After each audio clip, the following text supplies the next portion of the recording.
Will AI replace content creators? Hello and welcome back. AI is writing blogs, editing videos and even creating music, but does that mean content creators are done for? With tools like ChatGPT, Sora and Midjourney, it feels like machines are doing everything we used to do. But here's the truth. AI can create, but it can't relate. It lacks your personal story, your emotion, your voice.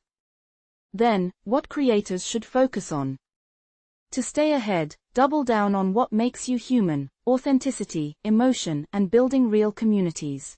Instead of fearing it, use AI as your creative partner. Let it handle the heavy lifting so you can focus on storytelling. So, AI won't replace you, but a creator who uses AI smartly might. Drop a comment. Are you using AI in your content creation journey yet? Let's know, and also you can like and follow our channel. This is the end for today. Thank you and goodbye.